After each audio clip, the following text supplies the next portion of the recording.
Caleb willingly chose to become the father of a set of quadruplets that people despised. After a decade, the most unexpected truth about them came out. On the drive back to his home, Caleb looked into his rearview mirror. Two of the girls were seated in the back of his pickup truck, while two sat in front with him. The girls in the back weren't talking, and neither were the ones in front. The car was gravely silent, as if they were driving to a funeral instead of going to their new home. Their expressions weren't even joyful. They were just numb and neutral. It was the kind of expression that a person wears when they have experienced too many disappointments and don't bother raising their hopes anymore. Caleb was coming from the orphanage where he'd signed all the papers and come into full guardianship of the quadruplets. They were his adopted daughters now, and he was their father. He liked to think of himself as their father without the adoptive in it because he didn't see them as separate from him. Caleb was the kind of person who was all in or nothing. He had accepted these girls as his own, and he wasn't going to ever turn back on that decision, no matter what. The quadruplets had been in the orphanage for 5 years.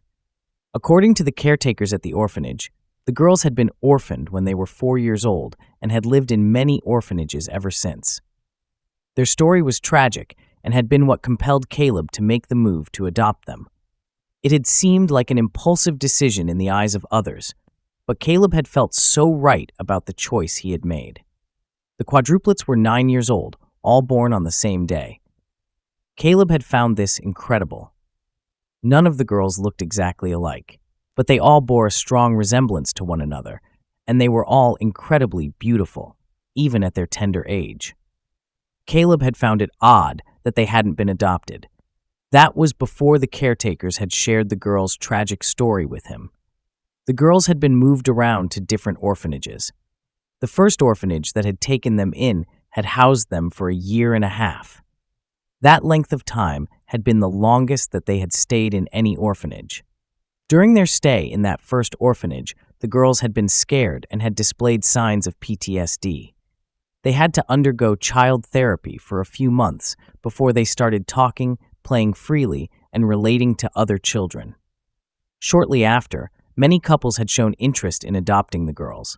None of them had been ready to adopt the 4 girls together, though. Instead, they had wanted to adopt 1 or 2 of them. Their caretakers had understood that 4 girls would be difficult for anyone to take in and had counted it a blessing that the girls would be adopted at all.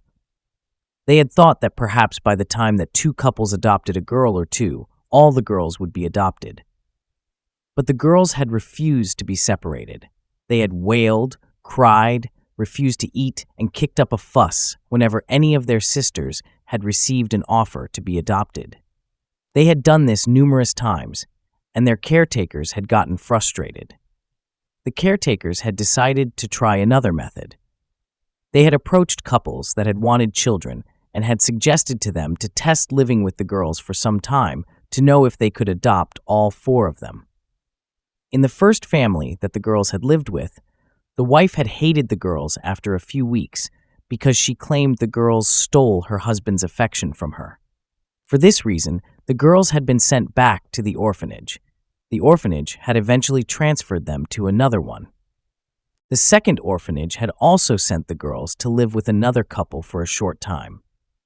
For a few weeks, everything had gone smoothly, but then the wife of the house had gotten pregnant with a long-awaited child. By the 2nd month of her pregnancy, she had fallen ill, and the husband had blamed the girls for her illness. He had claimed that the girls were cursed and had wanted to harm his wife and unborn child so that they would be the only children in the family. The girls had been sent back to the orphanage, and eventually they had been transferred to the 3rd orphanage. Like the 1st and 2nd orphanages, the 3rd orphanage had sent the girls to live with another couple. This couple had been religious, and the people in their community had held them in high esteem. Nobody had expected any issues to come out of this arrangement, but big issues had arisen when that couple had lost some valuable jewelry and money that they had been keeping for people. Instead of owning up to their own fault, they had accused the girls of stealing them and had beaten them up severely as punishment. The girls had been 7.5 years old when this happened. They had come together and secretly hatched the plan to run away. They had been successful and had gone to the police. The police had brought the couple in for questioning, and their investigations had led to other unpleasant discoveries. The woman had been having an affair, while the man had been involved in some gambling. Overnight, the reputation of the couple had been destroyed, and people in the community had unfairly blamed the quadruplets.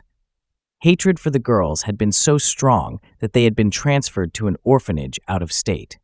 That was the fourth orphanage. A few months after they had lived in the fourth orphanage, it had closed down, and they had been transferred to the fifth orphanage. Different things had kept coming up at various orphanages until they had arrived at the ninth orphanage, which was where Caleb had found them.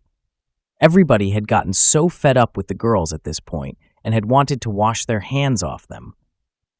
The director of the orphanage had told the girls that they still had a chance to be adopted, but they'd have to be separated. The girls had been so sad and had looked at one another with eyes full of fear. They had done everything they could to stay together, but it hadn't worked. They would have to say their goodbyes.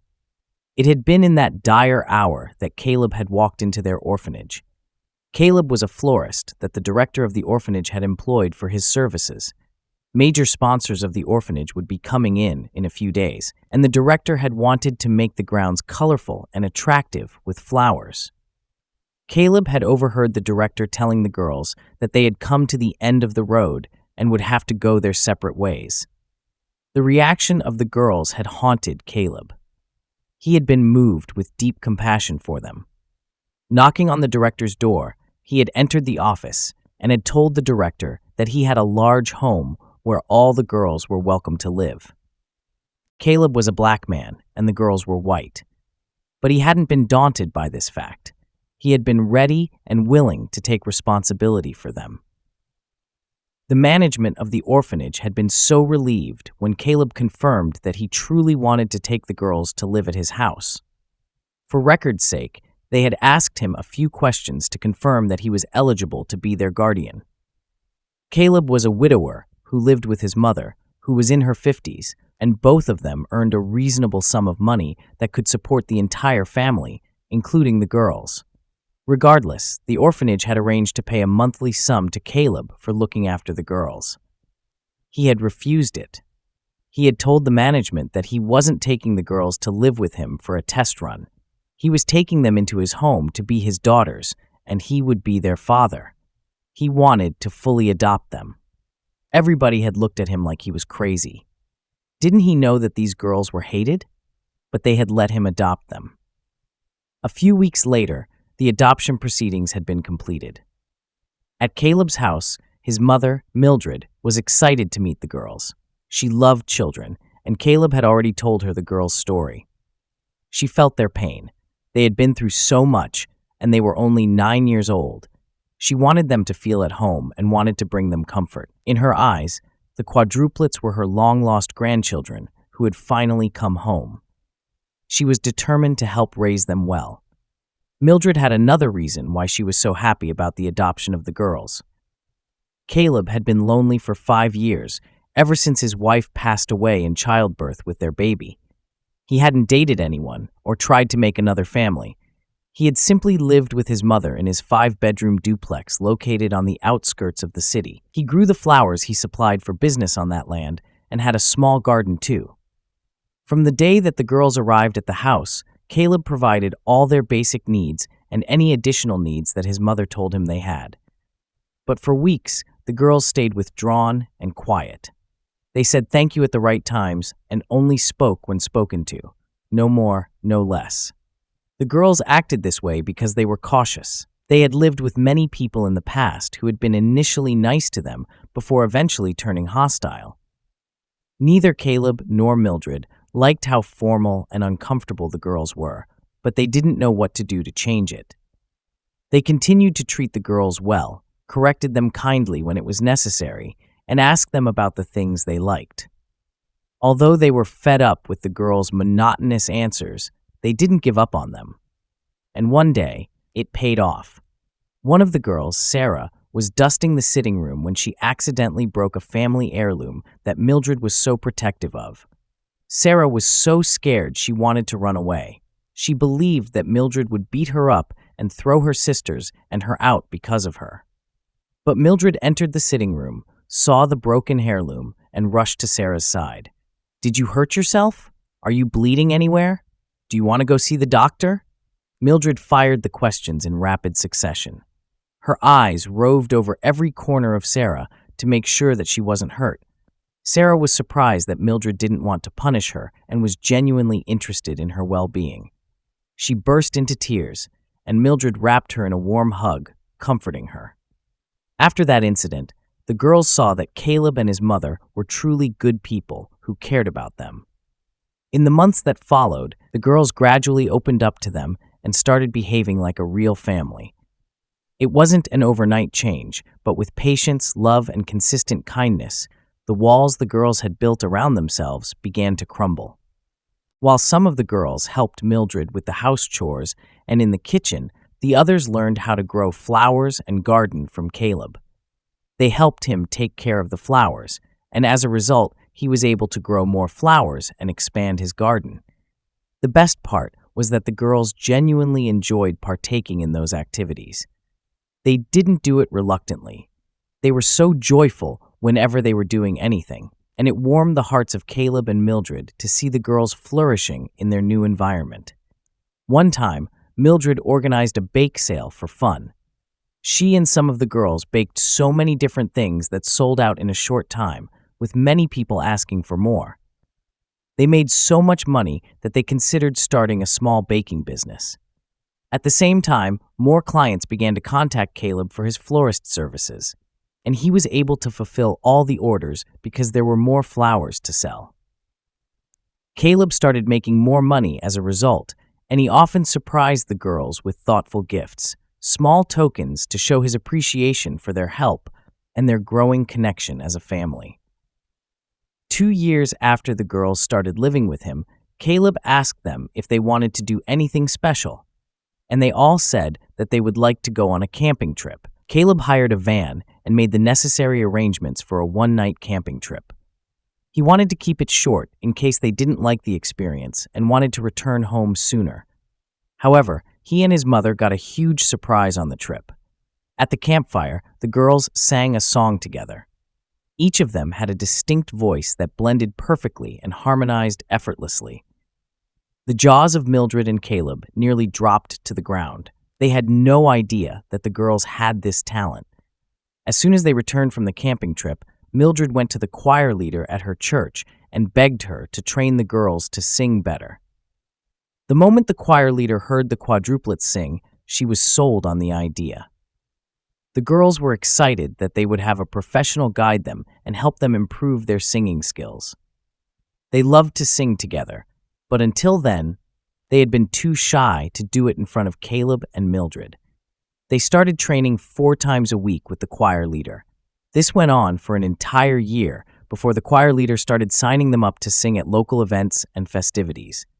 The girls continued to practice and constantly improved. They could do many styles very well and performed them for Caleb and Mildred. A few years later, when the girls were 19, a talent hunt competition came up. At this point, the girls had completed high school. 2 of them wanted to go to college, while the other 2 wanted to pursue business and other interests. The prize money for the talent hunt competition was huge, and it would support all of them in their endeavors. For this reason, they decided to sign up for it. It would also be the last time they expected to sing together for a long time. They put all their hearts and souls into preparing for the competition. They chose to do an a cappella style. They practiced long and hard to get everyone's parts done right. When they eventually performed in the competition, it was an instant success. Both the judges and the audience gave them a standing ovation. Video clips of their performance went viral. They won the competition and became social media sensations. A huge record label approached the girls and offered them a very lucrative record deal. They replied that they would consider it. A few days later, while the girls were still considering the offer, an unknown woman showed up on their doorstep. She was beautiful, elegant, and her style was sophisticated. It was Caleb who answered the door, and he thought the woman was there to make an offer to the girls. In the past few days, they'd gotten numerous offers to model for brands, endorsement deals, commercial deals, and much more. Everyone wanted to jump on the bandwagon of their rising success. But the woman replied to Caleb that she wasn't there for any of that. She requested to be let in to see the girls. Caleb wanted to refuse her request, but her eyes convinced him. They were kind and sad at the same time. 10 years ago, Caleb had adopted the girls, and years later, he discovered a shocking truth about them. When they were all seated in the living room, the woman introduced herself to the family as Ariel, the biological mother of the girls. There was an audible gasp in the room. Ariel shared her life story with them. Her parents had been poor, illiterate, naive people who had married her off to a much older man in exchange for money. The man had wanted an heir, and when Ariel had gotten pregnant, he had been ecstatic, but he'd gotten upset when complications had arisen because of the multiple babies she was carrying. He had been upset because Ariel had to be hospitalized for weeks and he had to pay the bills. The girls had been delivered via C-section a few weeks early. The hospital had celebrated their birth by not charging for the prolonged weeks the girls had stayed in the incubator for. Ariel's husband had been angry that all 4 babies were girls. Worse, he hadn't been allowed by the doctors to get Ariel pregnant again for years because her body had needed to heal. He had started treating Ariel badly, but she had endured for her kids' sake. However, when the girls were 3 years old, he started drinking and became more violent. By the time the girls were 4, she took them to an orphanage and passed them off as orphans. It had been the only way to ensure that they were taken care of because she didn't have any way of providing for them. She had told the girls to stay together no matter what and that she would return to find them. For years, Ariel had survived by doing menial jobs.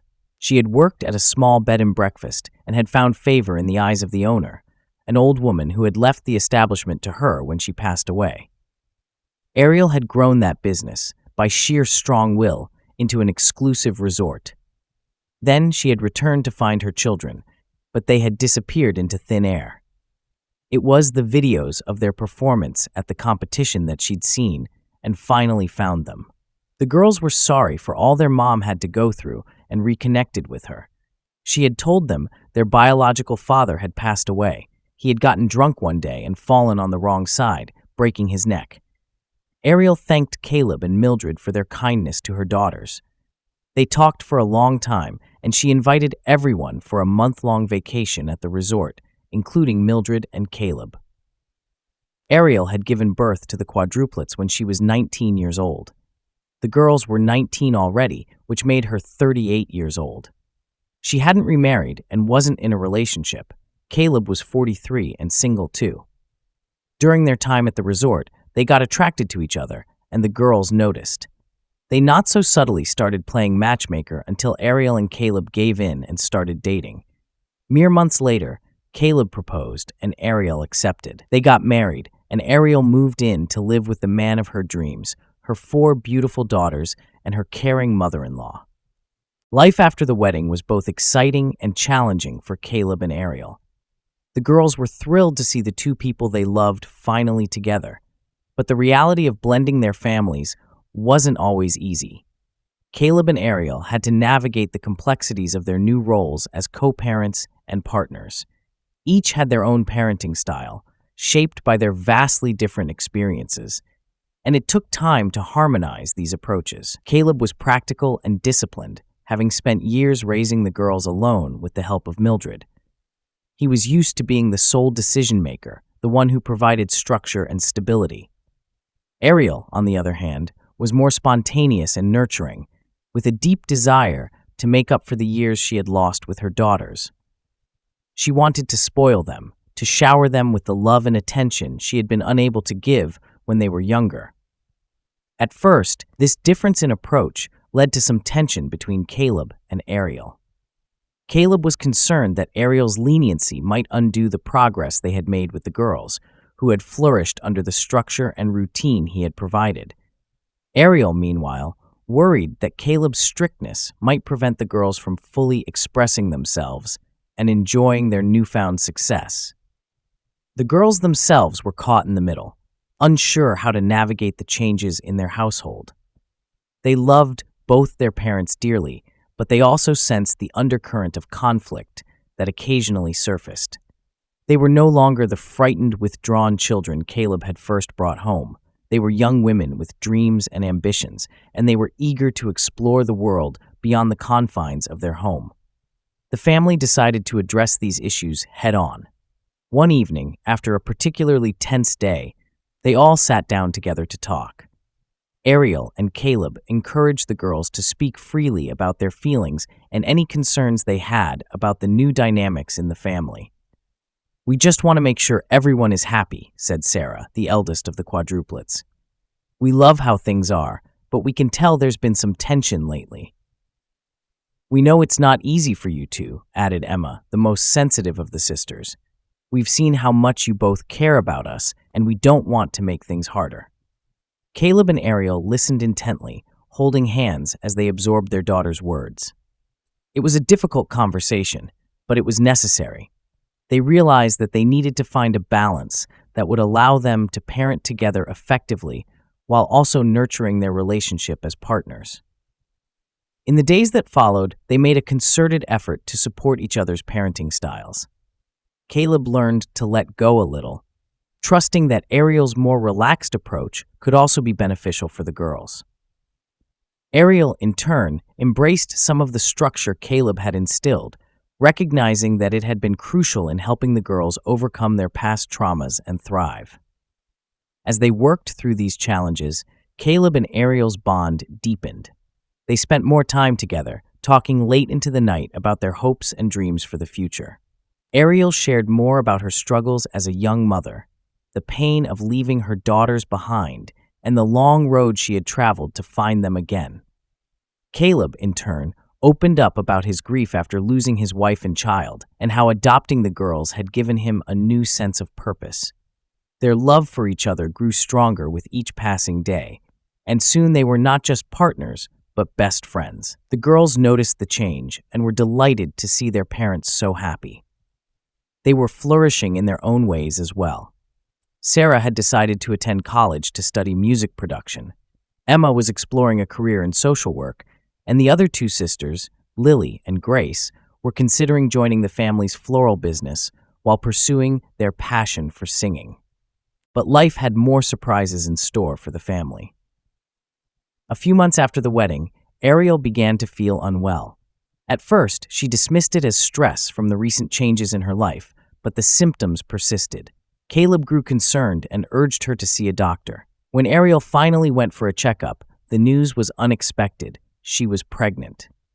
At 38, Ariel hadn't thought it was possible, especially after the complications she had experienced with the quadruplets. The news brought a mix of emotions: joy, fear, and uncertainty. The girls were ecstatic at the prospect of having a baby sibling, and Mildred was over the moon. But Ariel and Caleb were more cautious. They knew that a pregnancy at Ariel's age came with risks, and they worried about how this new addition would affect their family dynamic.